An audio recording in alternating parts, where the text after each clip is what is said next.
جناب احمد ولی خان صاحب انتہائی قابل احترام زعمائے قوم، ہم سب شکر گزار ہیں قومی نیشنل پارٹی کے اور جناب احمد ولی خان صاحب کے، انہوں نے ہمیں ایک بڑے مثبت ایجنڈے پہ یہاں اکٹھے کیا اور یہاں پر تمام پارٹیوں کی نمائندگی موجود ہے، حکومتی جماعتیں بھی یہاں موجود ہیں، حزب اختلاف کی جماعتیں بھی یہاں موجود ہیں اور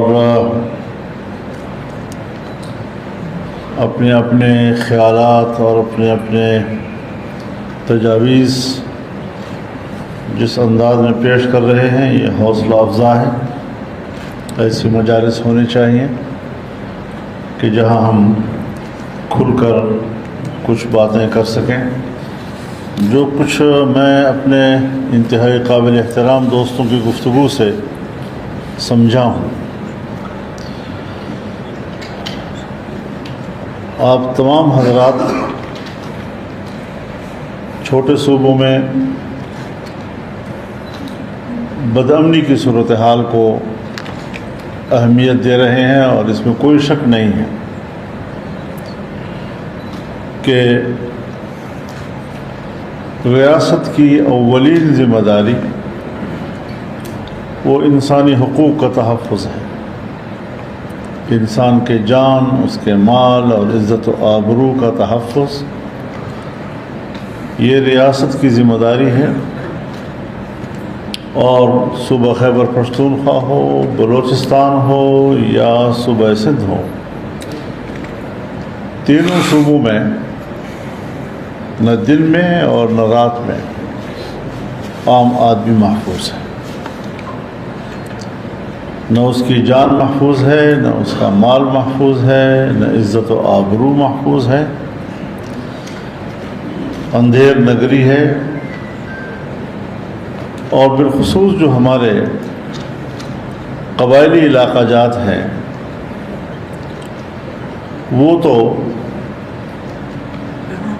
مسلح گروہوں کی گرفت میں ہیں۔ کاروباری لوگ کاروبار نہیں کر سکتے،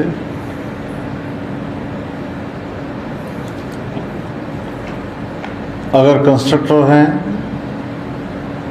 وہ اپنا کام نہیں کر سکتے، ان کو بھتے دینے پڑتے ہیں، اور سرکاری طور پر منظور شدہ فنڈز جن منصوبوں کے لیے مختص ہوتے ہیں اس کا 10% باقاعدہ طور پر ان مسلح گروہوں کے حوالے کیا جاتا ہے۔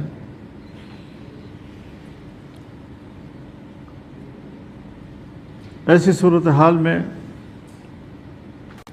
ہمارے تو جس سی پیک کا آپ ذکر کر رہے تھے اس پہ باقاعدہ گھنٹوں گھنٹوں قبضہ رہتا ہے، گاڑیاں کھڑی کی جاتی ہیں، شناختی کارڈ لیے جاتے ہیں، دیکھے جاتے ہیں، سرکاری اہلکار ہوں تو ان کو اتارا جاتا ہے، اور جب ٹریفک بند ہو جائیں تو پھر کھلے انداز میں رقص کرتے ہیں اور یہ بتاتے ہیں کہ یہ رقہ ہمارے ہاتھ میں ہے۔ اس میں کوئی شک نہیں ہے کہ حکومتی رٹ کے لیے یہ ایک بہت بڑا سوالیہ نشان ہے۔ ساتھ ہی ہمارے جو قبائلی علاقے ہیں، چاہے بلوچستان میں ہیں چاہے خیبر پختونخوا میں ہیں، وہاں کے معدنی ذخائر اور معدنی وسائل جو دراصل وہاں کے عوام کی ملکیت ہے، دنیا میں قوانین موجود ہیں، ہمارے ملک کے اندر قوانین موجود ہیں، ہم ان قوانین کی روح سے اگر ہمارے پاس وسائل ہیں اور ہمارے پاس ٹیکنالوجی نہیں ہے تو دنیا میں سرمایہ کاری ہوتی ہے، ملٹی نیشنل کمپنیاں آتی ہیں، وہ باقاعدہ ایک معاہدے کے تحت کام کرتی ہیں، اس میں مقامی لوگوں کا اپنا شیئر ہوتا ہے، ریاست کا اپنا شیئر ہوتا ہے، جو باہر سے کمپنی آتی ہے ان کا اپنا شیئر ہوتا ہے، بجائے اس کے کہ ہم اس ملک میں یا نظریات کی سیاست کریں یا ہم اس ملک میں حقوق کی سیاست کریں، یہاں پر ساری توانائیاں اتھارٹی حاصل کرنے پہ لگتی ہے۔ سو طاقتور ادارے اپنی اتھارٹی قائم کرتے ہیں، اور اگر آپ نے ان کی اتھارٹی کو چیلنج کیا بلا وجہ نہیں، آئین کی روح سے، قانون کی روح سے، بین الاقوامی ضابطوں کی روح سے، تو پھر آپ ریاست کے غدار قرار دیے جاتے ہیں۔ یہ المیہ ہے ہمارے ہاں، لیکن آسان فارمولوں کے تحت ہم دنیا کو انگیج کر سکتے ہیں۔ ہمارے وہ ذخائر 77-78 سال سے جس پر ڈھکنے رکھے ہوئے تھے، اپنے قومی مفاد میں استعمال نہیں ہو پا رہے تھے، جس کی وجہ سے ہمارے چھوٹے صوبے یا قبائلی علاقے یا قبائلی عوام پسماندہ تصور کیے جاتے تھے، آج جب ان کے اپنے وسائل ان کے مستقبل کو روشن کرنے کے لیے سامنے آ گئے ہیں، ان کی مائننگ ہو رہی ہے، ان کی خرید و فروخت دنیا کے ساتھ ہو سکتی ہے، تو وہاں پر اتھارٹیز آ کر اپنا رٹ جماتے ہیں، اور وہاں کے نہ مقامی لوگوں کا کوئی اختیار، نہ پارلیمنٹ کا کوئی اختیار، نہ عوام کا کوئی اختیار، نہ سویلین گورنمنٹ کا کوئی اختیار۔ یہ چیزیں، اس پر میں سوچتا ہوں کہ آنے والے وقت میں بحران پیدا ہو سکتے ہیں۔ یعنی آپ حضرات کے نوٹس میں ہیں جی، قبائلی علاقے فاٹا کا ہم نے انضمام کیا، قطع نظر اس کے کہ وہ صحیح تھا یا غلط تھا، اس پر کیا اختلاف تھا، کیا قطع نظر اس کے، لیکن آج اس انضمام کے 8ویں 9ویں سال میں ہم بیٹھے ہوئے ہیں۔ 8-9 سال گزر جانے کے بعد اب ہمارے ملک کا نظام، ہماری ریاست، ہماری گورنمنٹ وہ کمیٹی بناتی ہے کہ قبائل کا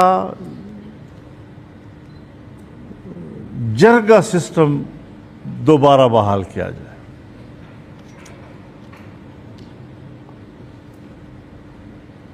اب یہاں ایک سوال پیدا ہوتا ہے کہ جب ہم نتائج اخذ کرتے ہیں تو قبائلی دنیا میں اور فاٹا میں جو جرگہ ہوتا تھا وہ قومی ہوتا تھا، اور وہاں پر قیام امن کی ذمہ داری وہ وہاں کے اقوام پر اور قبائل پر ہوا کرتی تھی، جو انضمام کے بعد وہ گورنمنٹ کی طرف منتقل ہو گئی ہے۔ اب کل انضمام ضروری تھا، سو آپ نے کر دیا، لیکن آج 9 سال کے بعد اس کے جرگہ سسٹم کو بحال کرنا، اس کی ضرورت کیوں پڑ گئی؟ میں ایک عام پاکستانی کی حیثیت سے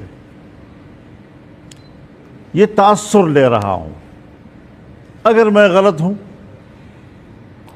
اور مجھے سمجھایا جائے، میں آپ کی رائے کو سر آنکھوں پہ رکھوں گا، لیکن میرا تاثر ہے کہ انضمام کیا گیا فاٹا علاقوں کے وسائل تک رسائی کے لیے، سو ان کے وسائل تک جب رسائی حاصل ہو گئی، اور پھر اب جب بدامنی آ گئی تو بدامنی کی ذمہ داری دوبارہ قبائلی عوام اور قوم پر ڈالی جا رہی ہے کہ اس کو آپ نے کنٹرول کرنا ہے۔ سو وسائل پر ریاست کا قبضہ ہو گیا، اور ریاست امن و امان کی ذمہ داری سے ہٹنے کے لیے اسے دوبارہ عوام کے کندھوں پہ ڈال رہی ہے کہ آپ نے فیصلہ کرنا ہے اور آپ نے علاقے کے امن کو برقرار رکھنا ہے۔ سو اس پہلو کو، یہ سیاسی پہلو ہے اس کا، اس پہلو کو ہمیں نظر انداز نہیں کرنا چاہیے۔ ہم ایک چیز سے اختلاف کرتے ہیں، وہ تاریخ کے اوراق پہ نوٹ ہو جاتا ہے۔ یہ فیصلہ تاریخ کرے کہ میری رائے صحیح تھی یا آپ کی رائے صحیح تھی، اس کو زیر بحث لانے کی ضرورت نہیں ہے۔ لیکن کچھ چیزیں جو ہم اخذ کرتے ہیں حالات سے، تو وہ نتائج آج ہمارے سامنے کیا آ رہے ہیں، قبائل کو کیا ملا۔ 100 ارب روپے سالانہ ملنا 10 سال تک کے لیے، کہاں ہیں وہ وعدے جو اس قوم کے ساتھ کیے گئے تھے؟ کہاں ہے وہ سبز باغ جو اس قوم کو، اس قبائل کو دکھائے گئے تھے؟ قوموں کے ساتھ اس طرح کھلواڑ نہیں کیا جاتا، ان کے حقوق کا اس طرح مذاق نہیں اڑایا جاتا جس طرح کہ ہمارے ملک پہ اس کا مذاق اڑایا جا رہا ہے۔ اور پھر قانون بنائے جاتے ہیں مائنز اینڈ منرل ایکٹ کے حوالے سے۔ اس قسم کی جو قانون سازی ہوتی ہے، یہ قانون سازی آئین سے متصادم ہے۔ 18ویں ترمیم کے ذریعے سے صوبوں کو جہاں ان کے اپنے وسائل کا مالک قرار دے دیا گیا تھا، آج وہ دوبارہ ان سے واپس حاصل کرنے کے لیے نئے قانون سازی کے تحت وہ سب کچھ واپس چھینا جا رہا ہے۔ لہذا اس حوالے سے سیاستدانوں کو، قبائلی عوام کو بیدار رہنے کی ضرورت ہے، اور اس طرح کے ہمارے اس اکٹھ میں اور مل بیٹھنے میں یہ چیزیں ڈسکس ہونی چاہیے، اور ہم متفقہ چیزیں سامنے لائیں۔ متنازع چیزیں ڈسکس کرنا، وہ تو پھر ہم بحث میں پڑ جائیں گے، اس کا تو کوئی فائدہ پھر نہیں ہوگا۔ اس طرح کے ہمارے مجالس کی جو افادیت ہے، وہ ہم سب الحمدللہ اس میدان میں اور اس سیاست کی صحرا میں 30 40 سال گزار چکے ہیں۔ پتہ ہوتا ہے کیا ہو رہا ہے، کیا اس کا مستقبل آئے گا، ہمارے اوپر کیا اثرات پڑیں گے۔ ہمیں اس کا ادراک کرنے کی صلاحیت ہمارے اندر ہونی چاہیے، اور ہم اس پر ایک متفقہ موقف اختیار کریں۔ بدقسمتی سے ہمارے ملک کے سیاسی نظام، پارلیمانی نظام پر مسلسل سوالیہ نشان اٹھ رہے ہیں۔ میں کہتا ہوں کہ یہ نمائندہ حکومت نہیں ہے، یہ اسٹیبلشمنٹ کی حکومت ہے۔ یہ پارلیمنٹ عوام کی نمائندگی نہیں کر رہے ہیں۔ کیا پاکستان کے شہری کی حیثیت سے مجھے مطمئن نہیں کیا جائے گا؟ بہت سی چیزوں کا جو میں خود گواہ ہوں، میرے طرح لاکھوں کروڑوں لوگ گواہ ہیں، ان کے رائے کا مذاق اڑایا جائے گا؟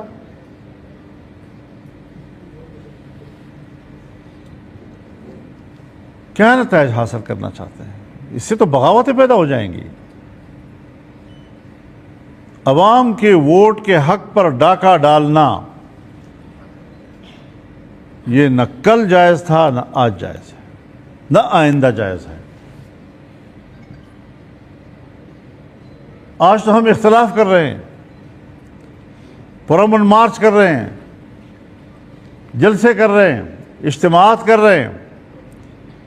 یہی چیزیں بالآخر بغاوت پر پہنچتی ہیں، تو بغاوت تک پہنچا آپ رہے ہیں، اور جب بغاوت پر آمادہ ہو جائے، مجبور ہو جائے، تو پھر گناہگار وہ ہے، باغی وہ ہے، اور گردن زدنی اسی قرار دیا جائے گا۔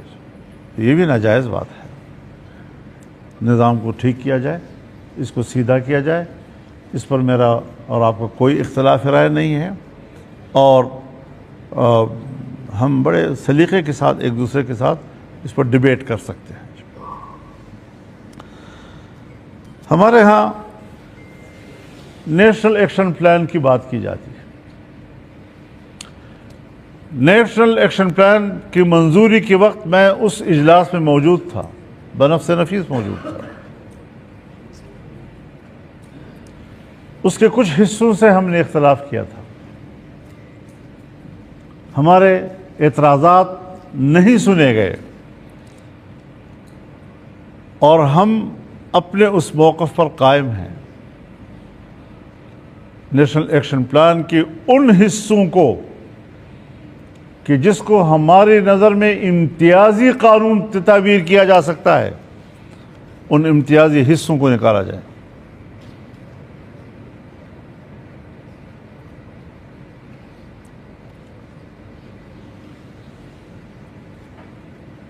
اور نیشنل ایکشن پلان اب ایک حوالہ تو رہ گیا ہے، لیکن یہ ایک اتفاق رائے تھا، نئے آئین کا حصہ ہے، نئے قانون کا حصہ ہے، باہمی طور پر ایک آل پارٹیز کانفرنس کا ایک اعلامیہ ہے. اس سے زیادہ اس کی کوئی حیثیت نہیں ہے. جس طرح ہمارا میثاق جمہوریت ہے، وہ ایک ڈاکومنٹ ہے، سیاسی جماعتوں کا ڈاکومنٹ ہے. وہ کوئی آئین اور قانون تو نہیں ہے، لیکن ہم اخلاقی طور پر جس طرح اس کا اپنے آپ کو پابند سمجھتے ہیں، ہم اس کو بھی ہم وہی پوزیشن دیں اور اس کو اس قابل بنائیں کہ وہ ملک کے اندر وہ متفقہ قرار دیا جائے، اس کے امتیازی حصوں کو ختم کر دیا جائے. ورنہ پھر یہ نیشنل ایکشن پلان نہیں ہوگا، یہ گورنمنٹ ایکشن پلان ہوگا. یہ ایک خاص نظریے کے حامل لوگوں کا ایکشن پلان ہوگا.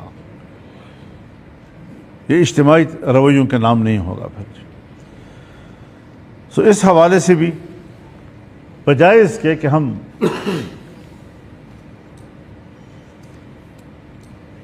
دہشت گردی کو فروغ بھی دیں، دہشت گردی کے خلاف جنگ بھی لڑیں، ہمارے جو لا انفورسمنٹ ادارے ہیں وہ لڑتے ہیں، وہ جرم کو ختم کرتے ہیں، لیکن ہمارے جو خفیہ ادارے ہیں وہ جرم کو استعمال کرتے ہیں، وہ جرم کو ختم نہیں کیا کرتے. اور پھر وہی پالیسیاں بناتے ہیں، وہی آگے جا کر پھر اداروں کو لائن دیتے ہیں اور اس کے مطابق ہمارے ادارے چل رہے ہوتے ہیں. آج اگر باجوڑ کی بات ہے، اگر وزیرستان کی بات ہے، ہمارے تو روز روز جنازے اٹھ رہے ہیں. ہم نے تو باجوڑ میں ایک ہی دن کے اندر 80 اور 90 جنازے اٹھائے ہیں اور اب تک اس کا تسلسل کے ساتھ سلسلہ چل رہا ہے. وزیرستان میں روزانہ ہمارے جنازے نکلتے ہیں. گھر پہ آ کر راکٹ گرتا ہے اور گھر پہ آ کر راکٹ گرنے سے خواتین مرتی ہیں، بچے مرتے ہیں، شہید ہو جاتے ہیں. اس گھر میں فوج آ کر کہتی ہے یہ لاشیں ہمارے حوالے کرو. فوج آ کر کہتی ہے یہ لاشیں ہمارے حوالے کرو. جب فوج کے حوالے ہو جاتی ہے، وہ رسا کو بلاتے ہیں اور جبراً ان سے لکھواتے ہیں کہ یہ دہشت گرد تھے، تم تسلیم کرو کہ یہ دہشت گرد تھے. وہ کہتے ہیں صاحب گھر پہ راکٹ آیا ہے، بچی کا کیا تعلق ہے دہشت گردی کے ساتھ، خاتون کا کیا تعلق ہے دہشت گردی کے ساتھ، گھر کے اندر بیٹھے ہوئے غیر مسلح مرد ہے، بوڑھا ہے، جوان ہے، اس کا کیا تعلق ہے اس کے چیز کے ساتھ. میں کوئی مورچے میں تو نہیں لڑا ہوں آپ کے ساتھ، آپ کا راکٹ آیا ہے میرے گھر میں اور میرے لوگوں کو شہید کیا ہے. آپ اس کو اپنے کھاتے میں لکھنا چاہتے ہیں کہ اس کو کہو لکھ کر دو، اور پھر ان کی لاشیں بھی واپس نہیں کرتے، کہتے ہیں یہ دہشت گرد ہیں. تو اس طرح کارروائی تو نہ ڈالی جائے نا، اس طرح تو لوگوں کو کی تذلیل نہ کی جائے. اب دعوے کو تقویت دینے کے لیے اس قسم کے حربے تو نہ استعمال کیے جائیں.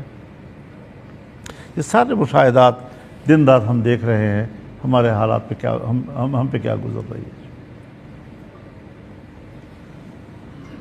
اور یا تو پھر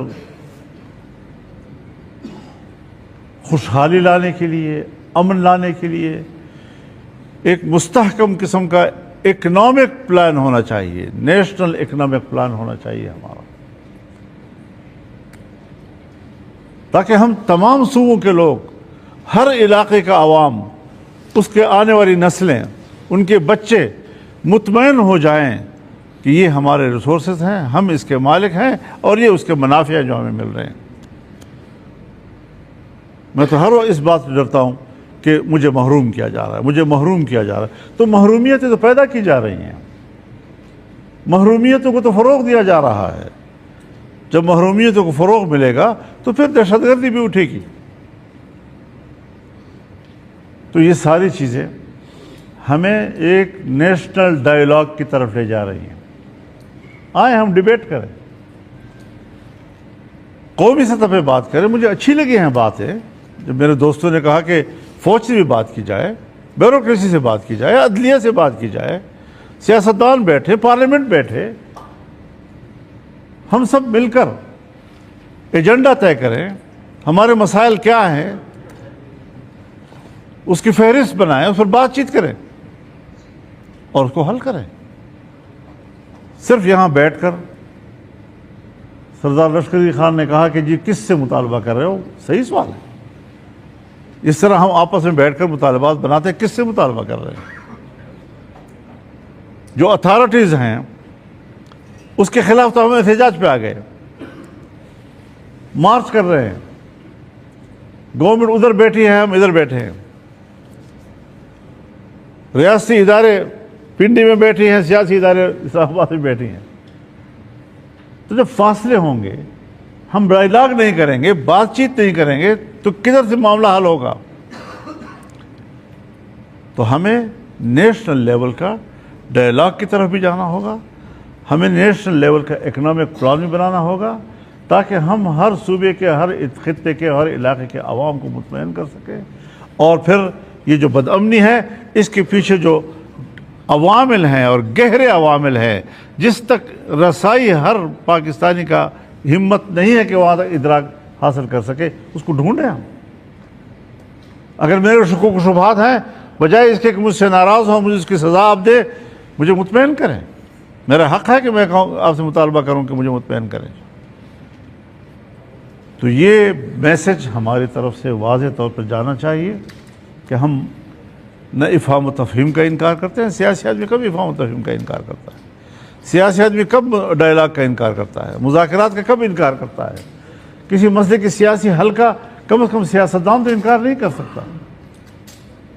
تو اگر ہم پارلیمنٹیرینز ہیں، اگر ہم نے جمہوریت کا راستہ اختیار کیا ہے، پارلیمان کا راستہ اختیار کیا ہے، آئین اور قانون ہمارے لیے ایک کسوٹی ہے، تو پھر آئیں اس کسوٹی کی بنیاد پر دیکھیں کہ کیا جائز ہے، کیا ناجائز ہے، کیا حق ہے، کیا ناحق ہے۔ اور اسی بنیاد پر میں ایک مسئلہ ہے کہ یہاں پر افغان مہاجرین کا ایک مسئلہ پیدا ہوا ہے۔ افغان مہاجرین کی بے دخلی اور جبری بے دخلی کا عمل شروع ہو گیا ہے، جو یقیناً اس وقت ان حالات میں پاکستان افغانستان کے تعلقات کو متاثر کر رہا ہے۔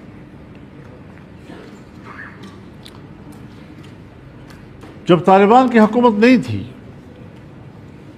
اور اشرف غنی صاحب یا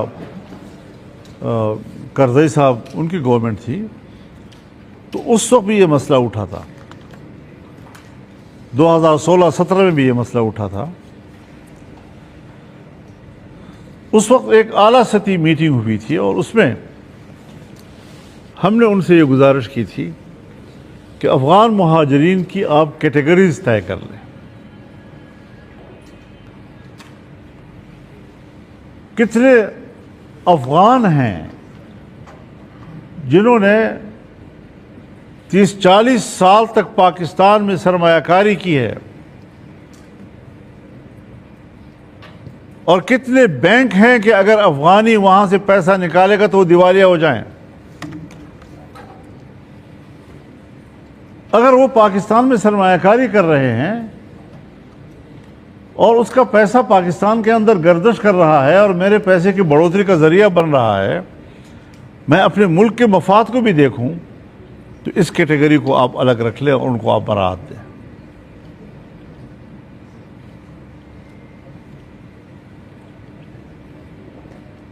اگر ہمارے تعلیم گاہوں سے وہ ڈاکٹر بنے ہیں، ہمارے تعلیم گاہوں سے وہ انجینئر بنے ہیں، اب وہ ہماری اسکل ہے. جب پڑھایا میں نے ہے، جب اسکل کی حیثیت اس نے پاکستان میں حاصل کی ہے، تو اس کا فائدہ پاکستان کو ملنا چاہیے. ایسے لوگوں کو آپ کچھ مراعات دیں.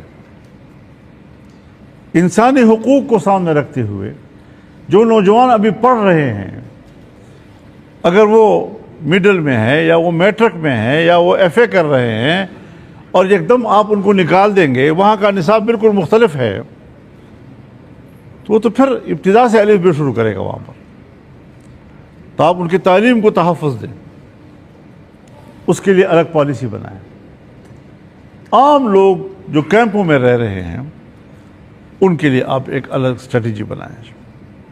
لیکن ہماری روایات ہیں، ہماری سوسائٹی کی روایات ہیں، اور پشتون سوسائٹی، بلوچ سوسائٹی تو بہت بہتر اس کو جانتی ہے کہ اگر آپ کے گھر میں ایک مہمان 1 سال بھی رہے لیکن اس کو رخصت کرتے وقت آپ لات مار کر گھر سے اس کو نکالیں تو 1 سال کی مہمانداری ختم ہو جاتی ہے، کوئی حیثیت اس کی نہیں رہتی. ہم اپنے مہمانوں کے ساتھ اگر آنے والے مستقبل میں جس پر دار و مدار 2 مملکتوں کے تعلقات کا ہے، تو ہم ان تعلقات کو سامنے رکھتے ہوئے رویوں کا تعین کریں. جبری بنیادوں پر بے دخلیوں کی باتیں جو ہیں، تو اس حوالے سے اس ماہ اگست میں سب کو ڈیڈ لائن دی گئی ہے. اگر میری درخواست پر آپ حضرات ایک متفقہ رائے بنائیں کہ نہیں، اس کے لیے سب کو اعتماد میں لے کر اور پارلیمنٹ کو اعتماد میں لے کر، سیاسی جماعتوں کو اعتماد میں لے کر اور پاکستان کی خارجہ پالیسی کے اصولوں کو سامنے رکھتے ہوئے ہم ایک متوازن پالیسی اس کے لیے اختیار کریں. افغانستان ان کا ہے، انہوں نے کبھی تو جانا تو ہے، اپنے گھر میں تو جانا ہے انہوں نے، لیکن طریقے کے ساتھ مہمان کو بھی عزت کے ساتھ رخصت کیا جاتا ہے. جبر کی بنیاد پر نکالنا یہ تو اپنی پوری مہمانداری کو ضائع کرنے والی بات ہے. تو یہ کچھ گزارشات آپ کی خدمت میں نے عرض کی ہیں. آپ حضرات نے اپنے قرارداد میں جو پشاور میں پاس کی ہے، میرے خیال میں پہلا حصہ میں نے کچھ پڑھا ہے، بار 78 سال اور 78 سال اور 78 سال اور 78 سال. جی بلوچستان میں 78 ہے نا جی. تو یہ میرے خیال میں آپ لوگوں کے ذہن میں ایک سوال پیدا کرنے کی کوشش کر رہے ہیں کہ ہمارے اسٹیبلشمنٹ نے اور ہمارے اصل حکمرانوں نے 78 سالوں میں آج تک کوئی ایک بھی صحیح فیصلہ نہیں کیا. یہ سوال پیدا کرنے کی کوشش تو کی گئی، اب دیکھتے ہیں کیا جواب ملتا ہے. اللہ تعالیٰ خیر کی صورت فرمائے. بہت شکریہ آپ حضرات کا. جی بڑے